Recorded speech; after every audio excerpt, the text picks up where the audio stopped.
আমার বিবাহিত জীবনের বয়স প্রায় ৩০ বছর। আমার স্বামী বিয়ের আগে থেকেই ইউকেতে চাকরি করতেন।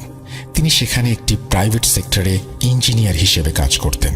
বিয়ের পর আমিও অজানা দেশে পাড়ি জমাই আমার স্বামীর হাত ধরে। দেখতে দেখতে বিয়ের প্রায় ৬ থেকে ৭ বছর সময় পার হয়ে যায়, কিন্তু আমার সংসারে কোনো বাচ্চার হাসি, কান্না, দুষ্টুমি কোনো কিছুরই চিহ্ন ছিল না। বাচ্চার কোলাহল শোনার জন্য বুকটা খাঁ খাঁ করত সবসময়। বিয়ের এত বছর পরেও আমরা ছিলাম নিঃসন্তান। অনেক কান্নাকাটি করেছি আল্লাহর দরবারে, তাহাজ্জুদ, হাজত, কোনো নামাজই বাদ দেইনি। অনেক ডাক্তারও দেখিয়েছি আমরা, কিন্তু কারোরই কোনো সমস্যা ধরা পড়েনি। তাও আল্লাহ আমার কোল জুড়ে কোনো সন্তান আমাকে দেননি তখনও। তবুও আমি বিশ্বাস হারাইনি, আর আল্লাহ আমার সেই বিশ্বাসেরই পুরস্কার হিসেবে আমার কোল জুড়ে আমার চাঁদের টুকরো মেয়েকে আমায় দান করেন। আলহামদুলিল্লাহ। আমার মেয়ের বয়স এখন ২৪ বছর চলছে। আমার মেয়ের জন্মের পর সবাই ওকে দেখে একটি কথাই বলতো, আর তা হলো আমার মেয়ে এক কথায় যেন সাক্ষাৎ এক পরী। ছোট থেকেই ওর গায়ের রং ছিল ধপধপে ফর্সা। ওকে দেখে মনে হতো না ওর বাবা মা অর্থাৎ আমরা বাংলাদেশি। ওর চোখের রং ছিল নীল বর্ণের। সবাই সবসময় ওর প্রশংসা করত।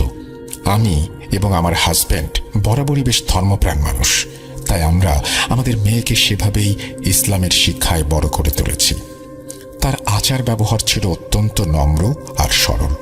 তার চেহারার নূরকে তার চারিত্রিক বৈশিষ্ট্য যেন আরো অনেকাংশে বাড়িয়ে দিত। ওর ব্যাপারে এসব জানানোর কারণ আপনারা ঘটনা শুনলেই বুঝতে পারবেন। ওকে আমি বাসা থেকে তেমন একটা বের হতে দিতাম না। অনেক চাওয়ার পর ওকে পেয়েছিলাম জন্য সবসময় মনে কেমন একটা ভয় কাজ করত, কারো নজর যেন না লাগে। সেজন্য আমি ওকে তেমন একটা বাইরে নিয়ে যেতাম না। যেখানেই যেত ওর সাথে ওর বাবা নইলে আমি সবসময় থাকতাম। আমার মেয়ের নাম ফাতিমা। ওর বয়স ১৪ কি ১৫ বছর। একদিন ফাতিমাকে বাসায় নিয়ে আসার জন্য আমি স্কুলে যাই। দূর থেকে তাকে আমার দিকে আসতে দেখি। বেশ খুশি খুশি তার মুখ। আমার কাছে এসে সে বলে, আসসালামু আলাইকুম মা, আগামী পরশু আমাদের স্কুল থেকে শিক্ষা সফরের আয়োজন করেছে। আমাদের ক্লাসের সবাই যাচ্ছে। আমি এর আগে কখনোই শিক্ষা সফরে যাইনি, এবার যাই। ফাতিমার কথা শুনে আমি বেশ বিরক্ত হলাম, কেননা আমি তাকে একা কোথাও যেতে দিতে রাজি নই। আমি তাকে বাসায় নিয়ে গিয়ে এ ব্যাপারে কথা বললাম। আমার মেয়েটা এত ভদ্র ছিল যে আমার কথা শুনে তার চেহারায় কোনো প্রকার খারাপ লাগার ছাপও পড়েনি। তার মুখে তখনও সেই হাসি ছিল। বাসায় এসে আমি বাসার কাজে ব্যস্ত হয়ে পড়ি। দুপুরে ফাতিমার বাবা বাসায় আসেন লাঞ্চ করার জন্য। আমি ফাতিমার বাবাকে ওর শিক্ষা সফরের ব্যাপারটা জানাই। আমি এটাও জানাই যে এতে আমার সম্মতি নেই। ফাতিমার বাবা কিছুক্ষণ চুপ করে থাকেন। নীরবতা ভেঙে তিনি বলেন, দেখো রাজিয়া, ফাতিমা ছোট থেকেই আমাদের কাছে কখনো তেমন কিছু চায়নি, আর ও যথেষ্ট চাপা স্বভাবের মেয়ে।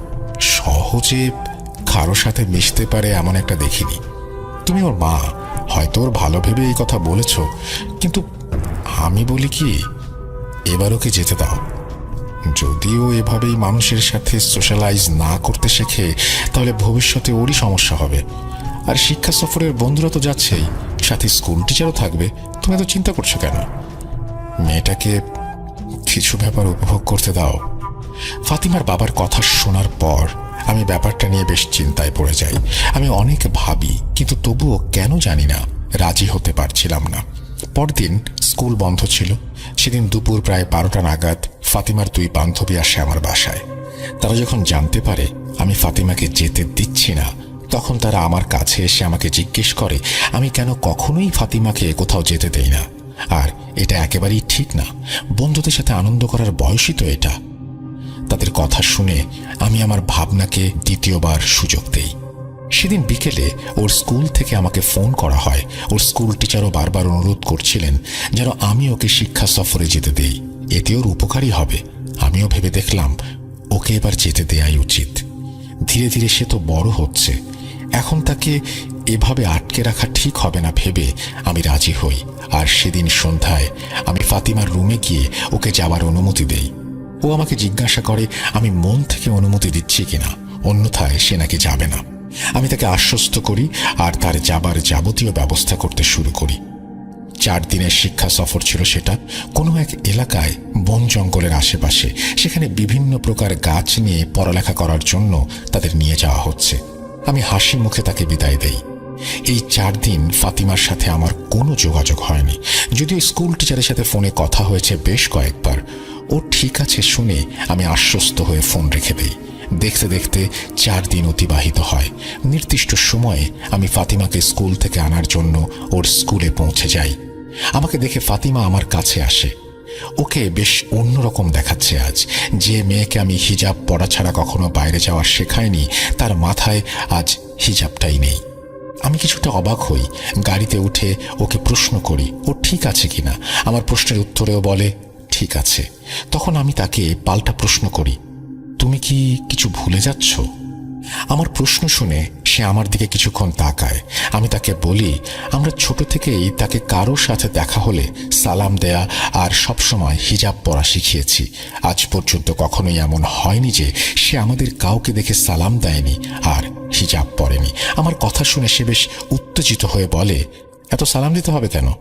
বাকিরা যে ফাতিমা সবার সাথেই খুব ভালোভাবে মিশতে শুরু করে, এখানে তারা কোনো খারাপ কিছুই দেখেননি। কেননা এই বয়সে সবার সাথে এভাবে মিশতে পারাটা ওর জন্য এতটা সহজ হবে তা তারা ভাবেননি। ওনারা এটা ভেবে ভালো অনুভব করেছিলেন যে ফাতিমা সবার সাথে খুব ভালোভাবেই মিশতে পারছে। টিচারের কথা শুনে আমার আর কিছুই করার ছিল না। আমি বাড়ি ফিরে আসি। এভাবে সময় কেটে যাচ্ছিল আর ধীরে ধীরে ফাতিমার আচরণ আরো খারাপের দিকে অগ্রসর হচ্ছিল। যখন তখন আমাকে গালি দিয়ে বসে। যে মেয়ে আমার সাথেই 5 ওয়াক্তের নামাজ আদায় করত, কোরআন তেলাওয়াত করত, সে এখন সামান্য অজু পর্যন্ত করতে চায় না। বাসায় ফেরার পর থেকে 1 ওয়াক্তের নামাজও সে পড়ে না। আমি নামাজ নিয়ে কিছু বলতে গেলে আমাকে জবাব দিত, তার হিসাব সে দেবে, আমাকে চিন্তা করতে হবে না। খুব যন্ত্রণায় আমার দিনগুলো কাটছিল। একদিন ফাতিমার স্কুল টাইমে ওর স্কুল থেকে আমার কাছে ফোন আসে। আমাকে স্কুলে ডাকা হয়। আমি ঘড়ি দেখে মনে মনে ভাবি, স্কুল ছুটি হতে এখনো ঢের দেরি, তাহলে এখন আমাকে কেন যেতে বলা হলো? আমি দ্রুত রেডি হয়ে স্কুলের উদ্দেশ্যে রওনা দেই। কেন জানি না আমার মন থেকে বারবার কু ডাকছিল। খুব অল্প সময়ে আমি স্কুলে পৌঁছে যাই। স্কুলে গিয়ে দেখি প্রিন্সিপালের কেবিনের বাইরে অনেক মানুষ দাঁড়ানো আর ভেতরে একটি চেয়ারে ফাতিমা বসা। স্কুলের এক মহিলা টিচার আমাকে দেখে এক সাইডে নিয়ে আসেন। আমাকে তিনি যা বলেন তা শুনে আমার হাত পা কাঁপতে শুরু করে। তিনি বলেন, ফাতিমাদের যিনি গণিত ক্লাস নেন, তিনি আজ ফাতিমাকে পড়ানোর সময় অমনোযোগী দেখে তার দিকে একটি রাবার ছুঁড়ে মারেন। ফাতিমা ধীরে ধীরে হাসতে হাসতে টিচারের কাছে আসে আর তার হাত ধরেই কনুই বরাবর উল্টো দিকে সজোরে ঘুরিয়ে দেয়, যার ফলে টিচারের হাত ভেঙে কনুই থেকে বিচ্ছিন্ন হয়ে চামড়ার ভেতরেই ঝুলে থাকে। তার কথা শুনে আমার মাথায় যেন বজ্রপাত হয়। আমি এই কথা কিছুতেই বিশ্বাস করতে পারছিলাম না। আমার মেয়ে ছোট, ও কিভাবে এটা করতে পারে? ও কখনো একটি ফুলও ছেড়েনি। এই ভেবে যে গাছেরও প্রাণ আছে, ওরাও ব্যথা পায়। আর টিচার কিনা আমাকে বলছেন। আমার কথা শেষ হবার আগেই মহিলা টিচার আমাকে প্রিন্সিপালের রুমে নিয়ে আসেন। আমাকে রুমে নিয়ে এসে তিনি ক্লাসে লাগানো সিসিটিভি ক্যামেরার ফুটেজ আমাকে দেখান, যা দেখে আমি রীতিমতো হতবাক। আমি নিজের চোখকেই যেন বিশ্বাস করতে পারছিলাম না। ফাতিমাকে দেখে আমার মেয়ে বলে মনেই হচ্ছিল না। আমার মেয়ের বয়স কত, শরীর স্বাস্থ্য বেশ কম। ওর গায়ে এত শক্তি কিভাবে আসবে যে কিনা একটি প্রাপ্তবয়স্ক তাগড়া পুরুষের হাত এভাবে পাটকাঠির মতো ভেঙে ফেলবে? আমি টিচারকে জিজ্ঞাসা করি, গণিত টিচার এখন কোথায়? আমি মনে মনে ভয় পাচ্ছিলাম, টিচার যদি ফাতিমার এই কর্মকাণ্ডের জন্য স্কুল কর্তৃপক্ষকে কমপ্লেইন করে, তাহলে আমার মেয়েকে স্কুল থেকে বের করে দেবে। আমি জানতে পারি গণিত টিচার কাছেই একটি হাসপাতালে ভর্তি আছেন। আমি ফাতিমাকে সাথে নিয়ে সেই হাসপাতালে চলে যাই, তাকে টিচারের কাছে মাফ চাওয়ানোর জন্য। হাসপাতালে গিয়ে আমি জানতে পারি টিচারের এখনো জ্ঞান ফেরেনি। তার অপারেশন শেষ হয়েছে কিছুক্ষণ আগে। ডাক্তার ভেতরে চেক আপ করছিলেন। আমাকে দেখে ডাক্তার জিজ্ঞাসা করেন আমি রোগীর কে হই। আমি ডাক্তারকে সব খুলে বলি। আমার কথা শুনে ডাক্তারের চেহারা মলিন হয়ে যায়। তিনি আমাকে নিজের কেবিনে নিয়ে আসেন। ফাতিমা কেবিনের বাইরেই বসেছিল। আমার দিকে সন্দেহের দৃষ্টি দিয়ে ডাক্তার বলেন, আপনি কি সত্যি কথা বলছেন? আমার মনে হচ্ছে না, কারণ যেভাবে তার হাড় ভাঙা হয়েছে তার জন্য যে বলের প্রয়োজন তা একজন প্রাপ্তবয়স্ক পুরুষও প্রয়োগ করার সামর্থ্য রাখে না। সাধারণত কোনো দুর্ঘটনা থেকে এমন হতে পারে। আপনি নিজের মেয়ের দিকে তাকিয়ে দেখেছেন? ওর উপরে এই মিথ্যা অভিযোগ কিভাবে চাপাচ্ছেন আপনি? ডাক্তারের কথা শুনে আমি বেশ মর্মাহত হই। আমি ওনাকে ফোন বের করে ক্যামেরায় ধারণকৃত ভিডিও ফুটেজ দেখাই। তিনি নিজেও হতবাক হয়ে যান। ডাক্তারের সাথে কথাবার্তা সেরে আমি ফাতিমাকে নিয়ে বাসায় চলে আসি। দিন যত যাচ্ছে ততই ফাতিমার আচরণের পরিবর্তন দেখে আমি মনে মনে ভেঙে পড়ছিলাম। এত শান্ত মেয়ে আমার কিভাবে এমন হয়ে গেল তা কিছুতেই আমার মাথায় আসছিল না। আমি ফাতিমার বান্ধবীদের সাথে দেখা করব বলে ঠিক করি। আমার মন বলছিল ওদের সাথে দেখা হলে নিশ্চয়ই কিছু জানতে পারবো। আমি আমার পরিকল্পনা মতো তাদের সাথে দেখা করি। আসলেই শিক্ষা সফরে ফাতিমার সাথে কিছু হয়েছিল কিনা জিজ্ঞাসা করি। শুরুতে তারা কিছু বলতে চায়নি, কিন্তু তাদের চেহারায় আমি স্পষ্ট ভয়ের রেখা দেখেছিলাম। আমি বুঝতে পারছিলাম তারা কিছু একটা লুকাচ্ছে আমার কাছ থেকে, কিন্তু আমার জোরাজুরিতে তারা বলতে বাধ্য হয়। ফাতিমার এক বান্ধবী আমাকে বলে, আন্টি, আপনার মেয়ের উপর শয়তানের ছায়া আছে। তার এই কথা শুনে আমি বাকরুদ্ধ হয়ে পড়ি। ইংরেজিরা বরাবরই বিজ্ঞানসম্মত ধারণায় বিশ্বাসী বলে আমি জানতাম। তারা জিন, শয়তান এইসব ব্যাপার বিশ্বাস করে ভেবেই আমি অবাক হয়েছিলাম। ফাতিমার বান্ধবী আমাকে বলে, আন্টি, ফাতিমা শিক্ষা সফরে এসেই কোথায় যেন চলে গিয়েছিল। আমরা সবাই ওকে অনেক খুঁজেও কোথাও পাইনি। প্রায় 4-5 ঘন্টার বেশি সময়ও গায়েব ছিল। টিচাররা সব শেষে পুলিশকে জানানোর সিদ্ধান্ত নেয়। পুলিশকে ফোন করার কিছুক্ষণ আগে কোত্থেকে যেন ফাতিমা ফিরে আসে। সেদিন বিকেলে আমরা গাছ দেখতে বের হচ্ছিলাম। আমার সাথে ও অযথাই খারাপ আচরণ করতে শুরু করে। আমি ওকে চুপ করানোর জন্য ওর দিকে আঙুল তুলতেই সে আমার হাতে কামড় বসিয়ে দেয়। পরদিন তেমন কিছু হয়নি। তৃতীয় দিন রাতে আমি পানি আনার জন্য ঘুম থেকে উঠে দেখি ফাতিমার মুখের পাশে একটি মাছি বসে আছে। আমি হাত দিয়ে মাছি সরাতে যাব, সাথে সাথেই ফাতিমার চোখ খুলে আমার দিকে ভয়ঙ্করভাবে তাকায় আর আমার হাত চেপে ধরে। আমি কেন জানি না কোনো শব্দই করতে পারছিলাম না, শুধু ওর দিকে তাকিয়েছিলাম। মাছিটা আবার ফাতিমার মুখের পাশে বসলে সে এমনভাবে মাছিটিকে নিজের জিভ দিয়ে ভেতরে টেনে নেয়, ব্যাঙ যেভাবে জিভ দিয়ে পোকামাকড় ধরে অনেকটা সেরকম। মাছিটি মুখে নিয়ে সে চিবিয়ে খেতে শুরু করে। আমি এসব দেখে জোরে চিৎকার দেই। সবাই এসে দেখে ফাতিমা ঘুমাচ্ছে। আমার কথা কেউ বিশ্বাস করেনি। পরদিন রাতে আমাদের তাঁবুর পাশের তাঁবুতে ফাতিমা একাই ছিল। হঠাৎ দেখি একটি ছেলে তার তাঁবুতে প্রবেশ করলো। আমি অবাক হলাম, কেননা আমাদের এখানে কোনো ছেলেই আসেনি। তাহলে ফাতিমার তাঁবুতে কে যাচ্ছে তা দেখার জন্য আমি ধীরে ধীরে ওর তাঁবুর কাছে যাই আর সামান্য ফাঁকা করে ভেতরে দেখি সেখানে ফাতিমা ছাড়া আর কেউ ছিল না। ফাতিমার সামনের দিকেই তাকিয়েছিল।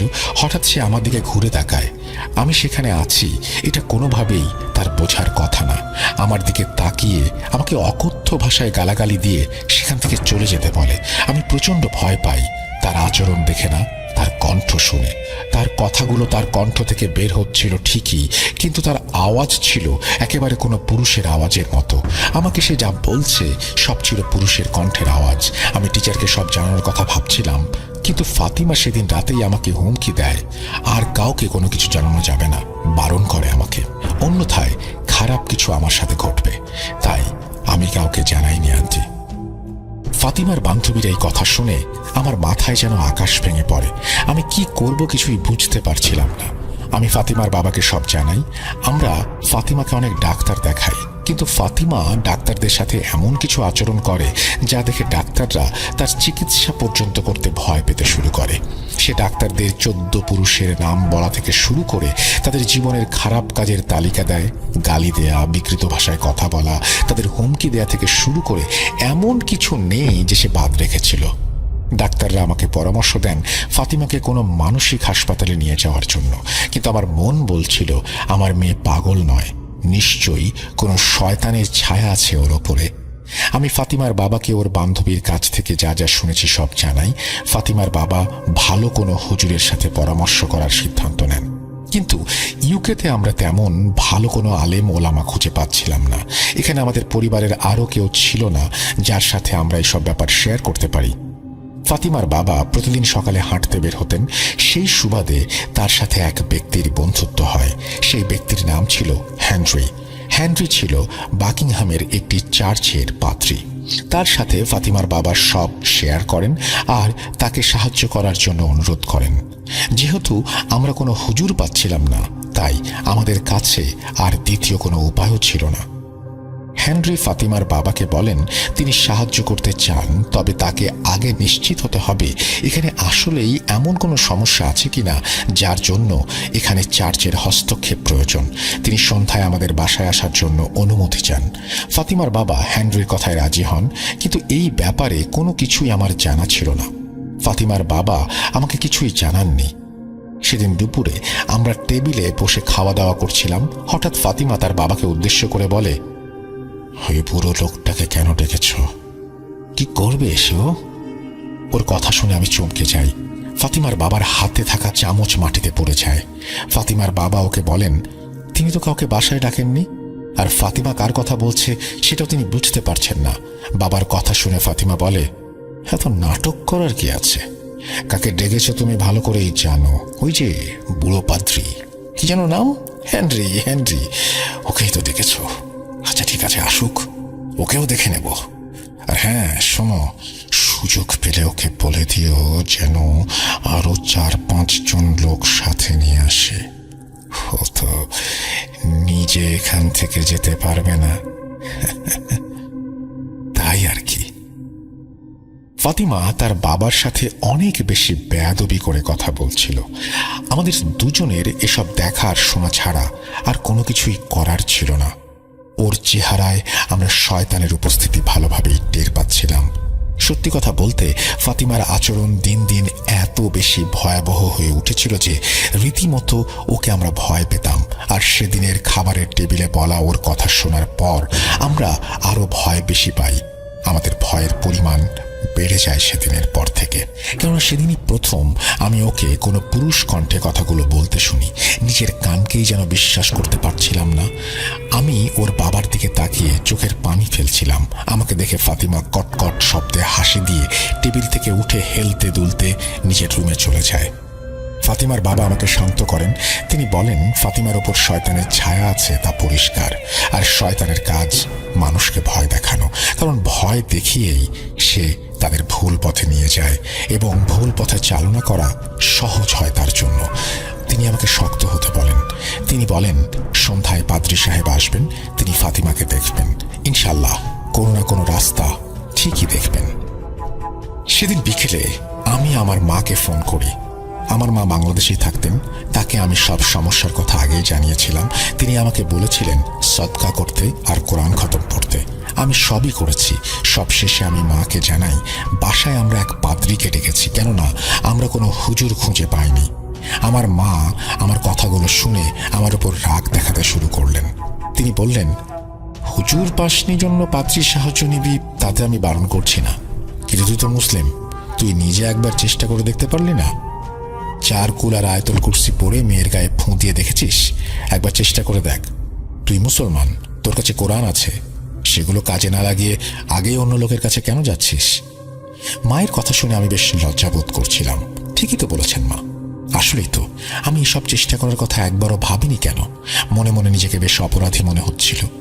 আমি মায়ের বলা কথা আমলে নিলাম আর অজু করে আসরের নামাজ পড়ে কোরআন পড়লাম। এরপর আমি ফাতিমার রুমে গিয়ে দেখি সে মুখ হাঁ করে ঘুমাচ্ছে। তার হাত পা এলোমেলো, চুল অগোছালো। আমি ভেতর থেকে দরজা আটকে দেই। ফাতিমার বিছানার পাশে যেয়ে জায়নামাজ বিছিয়ে আমি প্রথমে সূরা নাস, পরে সূরা ফালাক, সূরা ইখলাস ও সূরা কাফিরুন পাঠ করি। আমার সূরা পাঠ করার সময় বুঝতে পারি ফাতিমা পুরুষ কণ্ঠে গড়গড় আওয়াজ করছে। আমি যতই সূরা পড়ছি তার আওয়াজ ধীরে ধীরে তীব্র হতে শুরু করেছে। সূরা শেষ হলে আমি আয়াতুল কুরসি পড়তে শুরু করি। শুধুমাত্র আল্লাহু লা ইলাহা ইল্লাল্লাহু আল হাইয়ুল কাইয়ুম পড়েছি, সাথে সাথেই ফাতিমা শোয়া থেকে এক লাফ দিয়ে আমার মুখের কাছে চলে আসে। তার চুল তার মুখকে ঢেকে রেখেছে। আমি তার এই অবস্থা দেখে নির্বাক হয়ে ভয়ে কাঁপছি। সে আমাকে বলছে, কি করছিস এখানে, সব কি করছিস? বের হয়ে যায় এখান থেকে, যা। আমি আমি বুঝতে পারছিলাম আমার সূরা পড়ার জন্য ফাতিমার সাথে থাকা শয়তানের সমস্যা হচ্ছে। আমি যত বেশি সূরা পড়বো আর ফু দেব, তত জলদি সে আমার মেয়েকে ছেড়ে দেবে। তাই ওর কথা উপেক্ষা করে আবার আয়াতুল কুরসি পড়তে শুরু করি। এবার ও প্রচন্ড রাগ নিয়ে আমাকে পুরুষ কণ্ঠে বলে ওঠে, তোর কোনো ধারণা আছে আমি কি করতে পারি? মরার শখ না হয়ে থাকলে এখান থেকে এই মুহূর্তে চলে যা।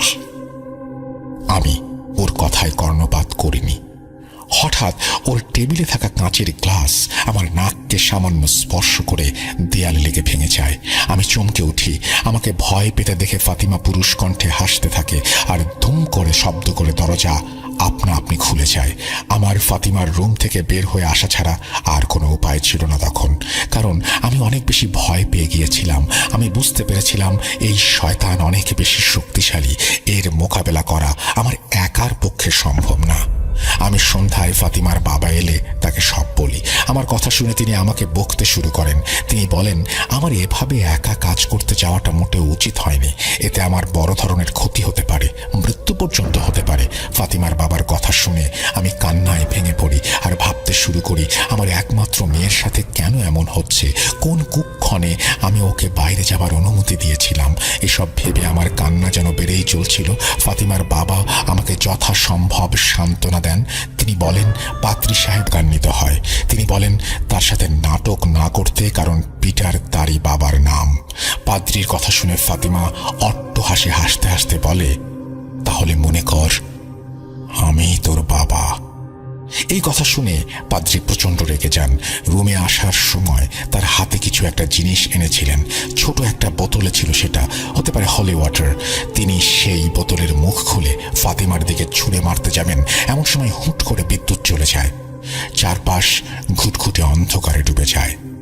10 থেকে 12 সেকেন্ড পর বিদ্যুৎ আসে। ফাতিমা পাদ্রীর দিকে তাকিয়ে হাসছে। পাদ্রী তার দিকে পানি ছুঁড়ে মারতে গিয়ে দেখেন তার হাতে কোনো বোতল নেই। সাথে সাথে তিনি তার হাতে থাকা বাইবেলের কিছু পৃষ্ঠা খুলে পড়তে শুরু করেন। পাদ্রী যতবারই বাইবেল পড়ছেন, ফাতিমা ততই পুরুষের কণ্ঠে জোরে জোরে হাসতে শুরু করে। এমনটাই চলে বেশ কিছুটা সময়। হঠাৎ ফাতিমা বলে, হে যে বুড়ো, চুপ কর, তোর সময় শেষ, এবার আমার সময় শুরু। ফাতিমার কথা শেষ হতে না হতেই আবার বিদ্যুৎ চলে যায়। রুমে কোনো প্রকার টু শব্দ নেই। কয়েক মুহূর্ত পর বিদ্যুৎ এলে আমরা দেখি পাদ্রী অজ্ঞান হয়ে ফাতিমার বিছানায় আছড়ে পড়ে আছেন, আর ফাতিমা আমাদের দুজনের দিকে রক্তচক্ষু নিয়ে তাকিয়ে আছে। তার চাহনি দেখে ভয়ে আমরা পিছিয়ে যাই। হঠাৎ দেয়ালে পিঠ ঠেকে আমাদের, যা দেখে ফাতিমা মুচকি হাসে আর সেই রুম থেকে চলে যায়। ফাতিমার বাবা হাসপাতালে ফোন করে অ্যাম্বুলেন্স ডাকেন আর চার্চেও ফোন করেন। ততক্ষণে আমাদের মনে জমা ভয়ের বাদল থেকে বজ্রপাত শুরু হয়েছে। পাদ্রী এখানে চার্চের কোনো অফিসিয়াল কাজে আসেননি। তার কিছু হয়ে গেলে সেই দোষ ফাতিমার ঘাড়ে এসে পড়বে। কি করব কিছুই বুঝে একটা উইন্টারের টাইমে তখন আমি একটা বেসমেন্ট ভাড়া নিয়েছিলাম, আমার হাজবেন্ড এবং আমি। তো আমার হাজবেন্ড এয়ারপোর্টে জব করত। ও সকাল 4:30টার মধ্যে বের হয়ে যেত, আর আমি জব করতাম একটা অ্যাডমিনিস্ট্রেটিভ কোর্টে। তো এটা অফিসিয়াল আওয়ার, যেটা 8 to 4 এরকম থাকতো। হুট করে দেখলাম যে আমার হাজবেন্ডের মতোই কেউ ভিতরে ঢুকলো এবং হেঁটে হেঁটে আমার মুখের সামনে আসলো এবং ঘাটটা একটু বাঁকা করে সে আমাকে দেখলো যে আমি ঘুমাচ্ছি কিনা। এবং আমি দিব্যি মনে আছে যে আমি আমার হাজবেন্ডের সাইড থেকে যে লাইটটা জ্বলছে, মানে আমার যে রুমের লাইটটা আমি দেখছি, হাজবেন্ডকে দেখছি, ফিল করতে পারছি যে রুমে কেউ আছে। কিন্তু ও যখন ঘাটটা ঘুরে আমাকে দেখলো এবং মানে পরে যখন চলে যাচ্ছে, তখন আমার মনে হলো যে না, এটা আমার হাজবেন্ড না। হঠাৎ করে কেন জানি অটোমেটিক আমার মনে হলো যে না, এটা আমার হাজবেন্ড না। তো যেই ছিল সে আবার আমার মুখের সামনে থেকে যে আমার পা যেদিকে, এইখানে বসলো। এবং আমার মনে আছে আমি ওকে দেখতেছি এবং আমি আয়াতুল কুরসি পড়া শুরু করলাম। তখন আমার ঠোঁট নড়তেছে, আমি তখনও লাইটটা দেখতেছি। তা আমি আয়াতুল কুরসি পড়তে পড়তে যখন শেষ হয়নি, মাঝখানে গেলাম আমি আয়াতুল কুরসি পড়ার, ঠিক তখনই যে ব্যক্তিটা বা যেই ছিল এখানে সে বলে উঠলো, পড়িস না রে, পড়িস না।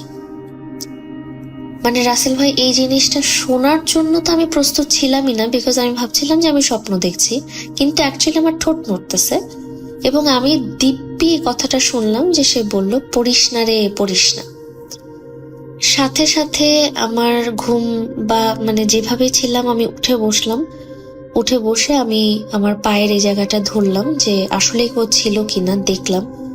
অনেকক্ষণ স্থির হয়েছিলাম কারণ আমি মুভ করতে পারছিলাম না যে এটা কি হলো আমার সাথে। আগে তো কখনো এরকম আমি কোনো কিছুই এক্সপিরিয়েন্স করিনি। আমি যদিও খুব ভীত, কিন্তু মানে মাঝে মাঝে মনে হতো যে একটু কি এক্সপিরিয়েন্স করলে ভালো হতো, বা যদি এরকম কেউ সামনে আসতো। তো ওই দিন হঠাৎ করে এক্সপিরিয়েন্স হওয়ার কারণে আমি এতটাই ভয় পাইছিলাম যে আমি আসলে কিছুই বলতে পারছিলাম না। তো তারপরে যাই হোক, আমি জানি যে আমার জব আছে, আমার বের হতে হবে। তখন আনুমানিক অনেক জোর করে বলার পর তিনি যাওয়ার জন্য রাজি হন।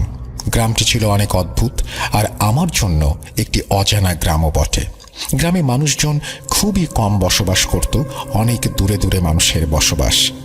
তো সেই মৃত বাড়িতে যেতে যেতে আমাদের সন্ধ্যা হয়ে যায়। তখন মাগরিবের সময় ছিল। ওদের বাড়ির পাশে একটি মসজিদ ছিল। নামাজ পড়ে আমি আর চাচা সেই বাড়িটিতে প্রবেশ করি। বাড়িটি ছিল বাউন্ডারি করা।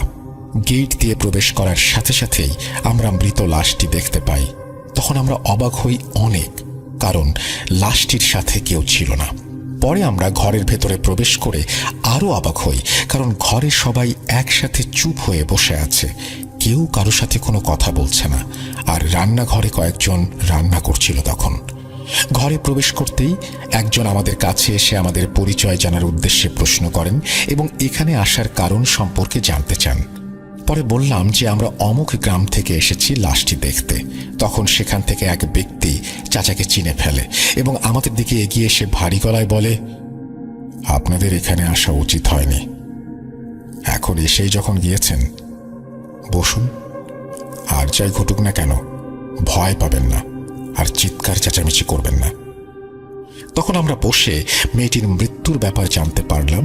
মেয়েটি বাড়ির পেছনে এক আমড়া ফলের গাছের সাথে গলায় দড়ি দিয়ে আত্মহত্যা করেছে। আত্মহত্যার কারণ ছিল টাকা। মেয়েটির স্বামী বিদেশ থাকত। বিদেশ থেকে মেয়েটির স্বামী মোটা অঙ্কের টাকা পাঠিয়েছিল জমা করে রাখতে, কিন্তু তার লোভী ভাইয়েরা টাকার খবর জানতে পেরে তার বোনের কাছ থেকে নানাভাবে লাভের লোভ দেখিয়ে টাকাগুলো ধার নেয়। পরে মেয়েটির স্বামীর দেশে ফেরার সময় ঘনিয়ে আসে এবং সে তার ভাইয়ের কাছ থেকে টাকা আনতে যায়, কিন্তু তার ভাইয়েরা টাকা নেয়ার কথা অস্বীকার করে এবং কোনো টাকা দেবে না বলে জানিয়ে দেয়। মেয়েটি তার স্বামীকে কি জবাব দেবে এই ভয় এবং তার ভাইদের অমানবিক আচরণে ভেঙে পড়ে একরকম নিজেকে শেষ করার জন্যই ফাঁসি নিয়ে আত্মহত্যা করে। তারা আরও জানায় যে লাশটি গাছ থেকে নামিয়ে আনার পর থেকেই তাদের বাড়িতে অদ্ভুত ঘটনা ঘটা শুরু হয়েছে। দিনের বেলায় টিনের চালের ওপর বিকট আওয়াজ এবং লাশ উঠে বসে পড়া ইত্যাদি ঘটনা ঘটেই চলেছে। পরে মসজিদ থেকে ইমাম সাহেব এসে কিছু দোয়া এবং পানি পড়া ছিটিয়ে যাওয়ার পর লাশের উঠে বসা বন্ধ হয়। দাফন রাতেই সেরে ফেলার সিদ্ধান্ত নেয় সবাই। এশার নামাজের পরে সবাই বাড়ি ফেরে এবং একসাথে ঘরের ভেতর সমবেত হয়। ঠিক সেই মুহূর্তে টিনের চালে আবার সেই আগের মতো বিকট আওয়াজ হতে থাকে এবং বোঝা যায় যে বিশাল কোনো দেহের প্রাণী চালটি ভেঙে ঘরে প্রবেশ করার চেষ্টা করছে। বিশ্বাস করেন রাসেল ভাই, তখন আমার ভেতরে যে কি পরিমাণ ভয়ের আবির্ভাব ঘটেছে তা ব্যক্ত করার মতো না। সবাই খুব ভয় পেয়েছিল এবং সবাই সিদ্ধান্ত নেয় যে রাতে দাফন করবে না। সেই রাতেও কেউ ঘরের বাইরে যায়নি। লাশটি পাহারা দেওয়ার জন্য থানা থেকে 2 জন পুলিশ সদস্য আসে। আমি আর চাচা সেই বাড়িতেই থেকে যাই। পরদিন সকালে আমরা ঘুম থেকে উঠে দেখি লাশটি খাটিয়াতে নেই, নিচে মাটিতে উপুর করে শোয়ানো। আর পুলিশ 2 জনও নেই। একজনকে বাড়ির সামনে পুকুর পাড়ে, অপরজনকে বাড়ির পেছনে আমড়া গাছের সাথে ঝুলানো অবস্থায় পাওয়া যায়। সে ছিল তখন অচেতন। তার মুখে পানি দিয়ে তার জ্ঞান ফেরানো হয় এবং তাদেরকে রাতের কথা জিজ্ঞেস করা হলে তারা কিছুই বলতে পারে না। তারপর ইমাম সাহেব এসে লাশটি উঠিয়ে যত তাড়াতাড়ি সম্ভব জানাজা দিয়ে দাফন করতে বলেন।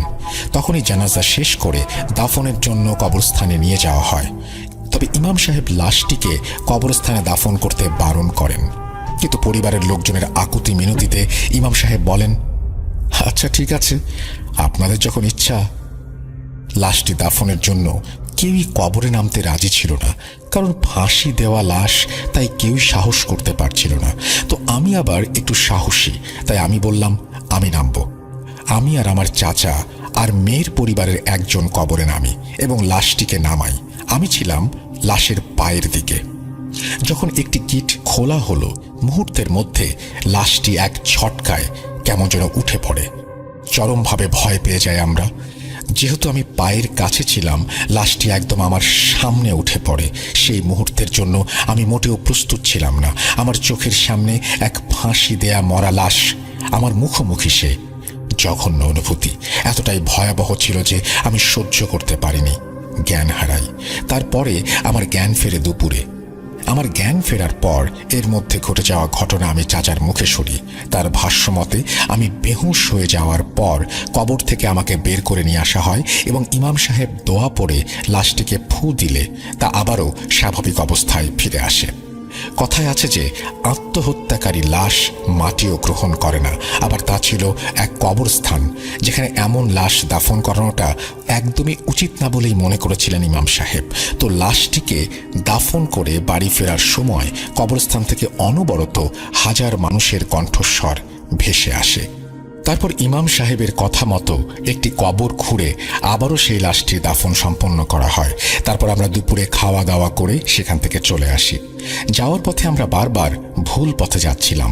এটি খুবই অদ্ভুত একটি এলাকা ছিল, কারণ এই স্থানে এই গ্রাম যে আছে তা অনেকে জানেই না। আমরা অনেক সময় ঘোরাঘুরি করে সঠিক পথে বাড়ি ফিরতে সক্ষম হই। আমার সব কিছু কি হয়েছিল, কি ঘটেছিল, সবকিছু আমার মনে আছে এবং এমনকি এখনো মনে আছে। সো আমি এখনো বুঝতে পারতেছি না এটা কেন হচ্ছে। সো মূলত ঘটনায় ফিরি। আমি নারায়ণগঞ্জের নবীগঞ্জের এই পাশে থাকতাম, আশেপাশেই থাকতাম। সারা বাড়িতে পরিত্যক্ত বাড়িতে ফুটবল আছে না, ফুটবলের সাইজে, ফুটবলের মতো দুইটা বড় বড় চোখ, চোখ দুটা লাল টুকটুকা হয়ে রয়েছে। তো এই জিনিসটা দেখা আবার চোখের মনি আছে না, চোখের মনি গুলাও দেখা যাইতেছে, কিন্তু চোখগুলা ফুটবলের মতো বড় বড়। তো এই জিনিসটা দেখে আমি না অবাক হয়ে যাই, তাকায় আছি, বুঝছেন। তখন আমার বোন বলতেছে কি হয়েছে, তুই এদিকে তাকাই কে?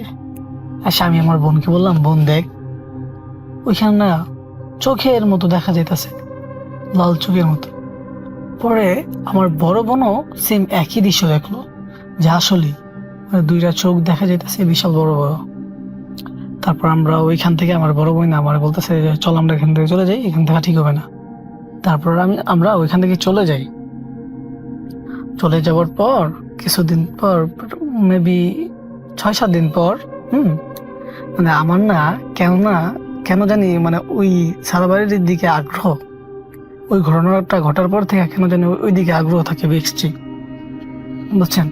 ওইদিকে আগ্রহ থাকতো বেশি। তখন তো একদিন আমি যার কাছে আরবি পড়তাম, তার বড় ছেলেকে নিয়ে বললাম যে চলো ভাইয়া আমরা একটু যেহেতু ডেজার বসাইছে, ডেজার দিয়ে আমরা হেঁটে হেঁটে একটু অন্যদিকে যাই। তো ওই যেই সারা বাড়ির কথা বলছিলাম, ওই সারা বাড়ির এখান দিয়ে ডেজার গেছে। তা আমার মনে মনে উদ্দেশ্য আমি ওইখান দিয়ে যাব। হ্যাঁ, তা আমার মনে মনে উদ্দেশ্য ছিল আমি ওইখান দিয়ে যাব। তারপর যাই হোক যেতেছিলাম মতন, তখন আমারে ওই বড় ভাই বলতেছে যে এইখানটা তো ভালো না, এখান দিয়ে যাওয়াটা ঠিক হবে না, চল আমরা বাসায় ফিরে যাই। আমি বলতেছি যে ভাই এত দূর আইছি, চলো একটু যাই। পরে সে বললো আচ্ছা ঠিক আছে। তারপর না আমরা সাথে ছিলাম 3 জন মানুষ, ছিলাম 3 জন। তখন আমার শরীরের মধ্যে যেন একটা গরম হাওয়া, গরম একটা বাতাস আমার শরীরের ভিতর প্রবেশ করলো। গরম একটা বাতাস যেন আমার শরীরের মধ্যে প্রবেশ করলো। তখন আমার কাছে কেমন জানি লাগতেছিল। তো আমি এত কিছু ভাবি নাই। তখন আমি আবার বলতেছি চলো ভাইয়া চলো যাই আমরা, সামনে আবার একটা পুকুর আছে, পুকুরের মধ্যে অনেক বড় বড় মাছ আছে, মাছগুলো দেখবো না। তারপর আমার বড় ভাই বলতেছে যে না ওইখানে যাওয়া লাগবে না, চলো আমরা বাসায় চলে যাই। তো পরিচয় তুমি পানিতে পড়ে গেছো, গায়ে এমন লক্ষণ ভালো দেখতেছি না। তারপরে আর কি করলাম, তার কথা মেনে আমরা বাসার দিকে রওনা দিলাম। তো বাসায় চলে গেলাম স্বাভাবিক। তো মানে তখন যে আমি আমার উপর যেন মানে ওইটা অ্যাটাক করে ফেলছে, হ্যাঁ আমার উপর যেন ভর করে ফেলছে, আমি কিন্তু টের পাইনি। তারপর দুপুরবেলা আমরা মানে গোসল করব, ঠিক আছে। তো গোসল করব এমন তো অবস্থায় মানে আমার বন্ধু বান্ধব যারা আছে তাদের সাথে আমরা মানে ছোটবেলায় ফাইট খেলতাম, মারামারি খেলতাম মজা করে। তো আমরা মারামারি করতেছিলাম, এক পর্যায়ে আমি না মানে আমার বন্ধুকে টাচ করি, এত জোর টাচ করি না, জাস্ট আস্তে আমি তারে এমনি ঘুষা মারি। কি বলবো রাসেল ভাই, আমি এই জিনিসটা দেখার পর রীতিমতো অবাক। আমি তাকে মানে আস্তে করে ঘুষা মারলাম, আর সে আমার থেকে কমসে কম 10 হাত দূরে গিয়ে বললো, 10 হাত দূরে গিয়ে পড়লো। এই জিনিসটা দেখে সবাই আমরা যতগুলো ছেলে ছিলাম সবাই অবাক হয়ে গেলাম। আর আমি তো বলতেছি আমার মধ্যে সুপার পাওয়ারে চলে আসছে। ও মানে মানে একটা কি অবস্থা, হ্যাঁ আমি ভাবতেছি আমার মধ্যে সুপার পাওয়ার চলে আসছে। তো এটা নিয়ে ফাইলদানি করতে করতে তো যখন সন্ধ্যা হয়ে আসলো তখন আমার অবস্থা খুবই খারাপ যাচ্ছিল। মানে আমার কাছে মনে হতেছে যে আমার ভিতরে কেউ আছে, আমার ভিতরে কেউ আছে, আমার শরীরটা ভার লাগতেছিল। তারপর মানে কেমন জানি নিজের কাছে সাথে কি জানি নিছিল, এত কিছু খেয়াল নাই। তখন মানে আমার আম্মু অনেক পরিমাণে কান্না করতেছিল। হ্যাঁ আমার আম্মুকে কবিরাজ বলতেছে আপনি কান্না করেন না, আপনি কান্না করলে আমি ট্রিটমেন্ট করতে পারবো না। তারপর আম্মু থামছে, থামার পর কবিরাজ করলো কি আমার হাতের মানে ছোট আঙ্গুল যেটা ওকে বলা হয় কাইঙ্গুল, ওই কাইঙ্গুলের মধ্যে শরীরের শক্তি দিয়ে, তার শরীরের সমস্ত শক্তি দিয়ে মানে চিপ মারলো, চাপ দিল। চাপ দেওয়ার পর বলতেছি যে তুমি কি ব্যথা পাও? আমি বলতেছি যে না আমি তো ব্যথা পাই না। তো সবাই বলতেছে যে আচ্ছা এক কাজ করেন, আপনাদের মধ্যে কে সবচেয়ে শক্তিশালী? সে তার কাইঙ্গুলে চাপ দেন জোরে। তারপর এমন করে 10 জন পুরুষ আমার কাইঙ্গুল প্রচন্ড পরিমাণে জোরে চাপ দিছে, কিন্তু আমি ব্যথা পাই না। অথচ আমার নখের মধ্যে রক্ত জৈমা লাল টুকটুকা হয়ে যেতেছে, বাট আমি ব্যথা পাচ্ছি না। তখন সবাই ট্রাই করলো, সবাই সবারটা যে দেখতো তোরা ব্যথা পাস কিনা। সবাই অবশ্যই ব্যথা পাচ্ছে, বাট আমি পাচ্ছি না। তখন কবিরাজ বলল যে তার উপর জিন আছে, তার জন্য সে ব্যথা পাচ্ছে না। তারপর এই কথা শুনে আমার আম্মু প্রচন্ড পরিমাণে কান্না করে। কান্না করার মতন আমার আম্মুরে বোঝায়, কয় আপনি যদি কান্না করেন তাহলে আমি ট্রিটমেন্ট করতে পারবো না। অনেক বোঝানোর পরে এসে পরে কবিরাজে যখন আমার ট্রিটমেন্ট করা শুরু করলো, নাগদা মানে বলতেছে যে তোর নাম কি, বল তোর নাম কি। মানে আমি কোনো জবাব দিই না, ঠিক আছে, আমি শুনতেছি, আমি কোনো জবাব দিতেছি না। তারপর বলতেছে হ্যান তেন আসে বড় কয় জাগায়ান থেকে আমার বলতেছে আমি যাবো কেন, আমি আমার বাসা থেকে যাবো কেন। মানে আমি আনসার দিতেছি, ভিতরে যে কিছু আছে ওইটার কথা আমি জানি না, বাট আমি আনসার দিচ্ছি এটা। আসে তারপর মানে আমাকে করলো কি সরিষা আছে না, সরিষা দিল, শুকনা মরিচ, মানে নাগদা মুগদা ইচ্ছা মতো, নাগদা কান্দা ইচ্ছা মতো সরিষার তেল ঢুকাইতেছিল। আর যখন সরিষার তেল ঢুকাইতেছিল নাগদা চোখদা কান্দা, তখন আমার প্রচন্ড পরিমাণে যন্ত্রণা হচ্ছিল। যাই হোক এমন করার পরে আমাকে বলে যে সেজদা দাও। আমি সেজদা দিলাম। প্রচন্ড পরিমাণে ভয় পাইছিলাম, যার কারণে সেজদা দিছিলাম কবরটাকে। সেজদা দেওয়ার পর বলে যে দেখো তো কিছু দেখতে পাও কিনা। পরে আমি কই না আমি কিছু দেখি নাই। আসার পরে কয় যে তাহলে তোমার থেকে জিন চলে গেছে জিন, এটা বললো। এটা বলার পরে আমাকে বলতেছে যে ওরে এন থেকে ছাইরা দেন, এন থেকে ছাইরা দেন, দেখবেন জিন অটোমেটিক চলে যাবে, চলে গেলে ও বেহুশ হয়ে যাবে। তো তারপর আমাকে ছেড়ে দেওয়া হয়, আর অ্যাটলিস্ট আমি নাকি বেহুশ হয়ে যাই, ঠিক আছে। মানে আমাদেরই এক গার্জেন আমাদের বাড়িতে আসে, আমরা তখন বাসা বাড়িতে থাকতাম, মানে আমার ফুপিদের বাসাতে থাকতাম ভাড়াটিয়া হিসাবে। তো আমাদের ফুপিদের বাসায় আমাদের এক গার্জিন আসে, মানে ফুপিদের গার্জিন মানে তো আমাদের গার্জিন। তো আসে, মানে সে ভাইয়া যখন আসে তখন ভাইয়া রাস্তাতে মানে একটা কুকুরকে মানে একটা রুটি দিছিল, ঠিক আছে। তো ওই রুটিটা খেয়ে কুকুরটা ওই ভাইয়ার সাথে সাথে চলে আসে, ওই ভাইয়ার সাথে সাথে মানে আমাদের বাসায় চলে আসে। তো সে ভাইয়াটা মানে রীতিমতো একটু অবাক হলো যে একটা কুকুরে খানা দিলাম আর কুকুরটার সাথে সাথে আমার ভক্ত হয়ে গেল, আমার সাথে চলে আসলো। বিষয়টা অদ্ভুত হলো, তার কাছে অনেক ভালো লাগতেছিল। সে একটা মানে বিনা পোষ মানায় একটা কুকুর পেয়ে গেল, তাই না? তো সে যখন আসলো তার কুকুরটার সাথে আসলো, আসার পর সেই কুকুরটা না মানে প্রচন্ড পরিমাণে পাইচারি করতেছিল, মানে এদিকে এদিকে এদিকে মানে যাইতেছিল আর বালুর মধ্যে কি যেন একটা খুঁজতেছিল। বালুর মধ্যে খালি মানে শুনতেছিল। জামাটা আমার ছিল মানে গোসলখানা আছে না, গোসলখানা টিনের গোসলখানা তো ছিল। তো টিনের গোসলখানার মধ্যে মানে রোদ দেওয়ার জন্য রাখছিল, মানে দিনের বেলা সন্ধ্যাবেলা মনে ছিল না, তাই সারা রাত্র ওইখানেই ছিল। তো রাত্রেবেলা ওইখানেই ছিল। আর মানে গোসলখানাটা তো প্রায় 12 ফিট উঁচা হবে। তো এত উঁচাতে যদি মানে পলিস্টরের জামা ছিল, তো এটা যদি ছুটাইতো কেউই রাত্রেবেলা হোক আর দিনের বেলা যদি কেউ ছুটাইতো, এটা কিন্তু শব্দ করবে, শব্দ হবে। হ্যাঁ, তো শব্দ হলে তো আমরা নিশ্চয়ই আমরা টের পাইতাম, বাট কোনো শব্দ পাই নাই। আর এত উঁচার থেকে কে নিয়ে এই জামাগুলারে এমন ভাবে সুন্দর করে ছুটাই আবার ভালো করে রাখবে। তো এই জিনিসটা খুবই অদ্ভুত লাগছে, আমরা সবাই অবাক হয়ে গেছিলাম এই সিনটা দেখে। তারপর আব্বু করলো কি, এই জামাটা নিল, জামাগুলা নিয়ে জামাগুলারে বান দিয়ে আব্বু বলতেছে যে আমি এটা দেখবো, এটা কেডা এই কামটা করলো। যদি কেউ যদি এটা করে, যদি কোনো খারাপ কিছু করে থাকে, তাহলে এটা নিশ্চয়ই আবার করতে হইব, না পাইয়া জিনিসটা। তো আব্বু করছে কি, মানে আমাদের বাড়ির উঠানে দড়ি আছে না, দড়িতে ইটা বান্ধা রাখছে, জামাটা বাইন্দা সন্ধ্যার পরে 8টার পরে বাইন্দা রাখছিল। আসে পরে আব্বুকে আজকে দেখবো এটা কি হয়। তারপর যখন প্রায় রাত্রে 1:30 থেকে 2টা বাজবে, তখন আব্বুর প্রচন্ড পরিমাণে প্রস্রাবে চাপ দেয়। টয়লেটে চাপ দেয় মতন। তখন আব্বু যখন আমাদের গোসলখানার এখানে আসবে, তখন মানে প্যান প্যানায় কথা বলতে, নাকে বেজায় কথা বলতে যেমন শব্দ হয় না, এরকম শব্দ হইতাছে 2-3 জনের শব্দ হইতাছে। তো আব্বু লক্ষ্য করলো যে মানে অনেক খাটো টাইপের, ঠিক আছে, অনেক খাটো টাইপের 2টা জিনিস। মানুষ বলে তো মানে প্যান প্যান প্যান প্যান করে কি জানি বললো, আর ওই 2টা ঠান্ডা হয়ে গেল।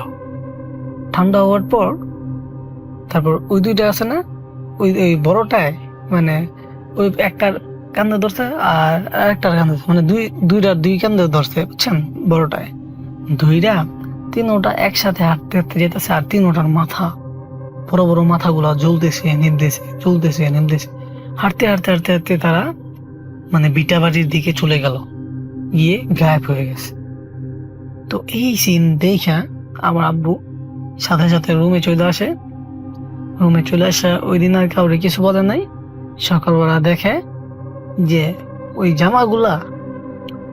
জামাগুলা মানে ওইখানে যেখানে তারা ঠান্ডার সিটে হালা রাখছিল ওইখানে পড়ে আছে। মানে আজকে আর বালুর ভিতরে রাখা না, আজকে সরাসরি বালুর উপরে রাখা। তো এই সিনগুলো দেখে আসার পরে আব্বু সবাইকে এই ঘটনাটা বলার পর মানে ঘটনাটা এখানে শেষ হতে পারতো, বাট এখানে শেষ হয় না। এখান থেকে আরো বহুত ঘটনা ঘটে, বলতে গেলে অনেক সময় লেগে যাবে। তো তারপর একটা ছোট্ট করে একটা বলে দেই। তো একদিন ফজরের সময় মানে আব্বু মানে প্রচন্ড পরিমাণে গরম ছিল, তো কারেন্ট ছিল না, গরমের জন্য আব্বু করছে কি, মানে ভাদুর মাঠের মধ্যে একটা পাটি আছে না, পাটি বিছাইয়া ঘুমানোর জন্য গেছে ওইখানে। তো আব্বু মনে করছে কি যে ফজরের আজান দিয়ে ফেলছে, হ্যাঁ, মানে একটু ফর্সা ফর্সা চাঁদনি ভরা রাত তো। তা আব্বু মনে করছে কি যে আজান দিয়ে লাইছে ফজরের, তাই একটু গিয়া শুয়ে থাকি, একটু পরে উঠা দোকানে যাবো গা, মানে দোকানে বইবো, 6টার দিকে দোকানে বইবো। তবে ভাবতেছে যে আধা ঘন্টা 40 মিনিট একটু শুই বাইরে। তো তখন যে বাজে রাত্রে 3টা, হ্যাঁ 3টা 3:30, এইটার আব্বু বুঝতে পারে নাই। ঠিক আছে, আব্বু মনে করতেছে যে ফজরের আজান দিয়ে লাইছে, বাজাইতেছিল। আর আব্বু বলতেছে যে দুলাভাই এটা কি আপনি ঠিক করলেন? আমি এখানে শুয়ে রয়েছি, আপনি আমার এরম বুইরা বেড়ায় আপনি আমার পালুরি দিয়ে গেলেন। পরে ফুপা বলতেছে হ্যাঁ ধরো মিয়া কি বলো, আজান দিছি একটু আগে, আমি এখন নামাজের জন্য রওনা দিছি, আমি তোমার বালু দিতে যাবো কি লেগে, আর তুমি এই জায়গাতেই বা শুয়ে রয়েছো কি লেগে? পরে কয় আপনি আমার বালু দেন নাই? পরে কয় যে না আমি দিব কেন? আসে পরে কয় যে তাহলে আমার যে 1-1.5 ঘন্টা আগে বালু দিল, আর দান দান এখন যদি ফজর, আব্বু বলতেছে এখন যদি ফজর আজান দেয় তাহলে 1-1.5 ঘন্টা আগে বালু দিল কি আমার? আব্বু বলতেছে এই কথা। তারপর আব্বু বলতেছে যে আমি তো ভাই দুলা ভাই, আমি তো মনে করছিলাম যে আমি মনে করছি যে ফজর আজান দিয়ে লাইছে, যার কারণে আমি এখানে একটু শুইছি, কইছি যে একটু পরে দোকানে চলে যাও।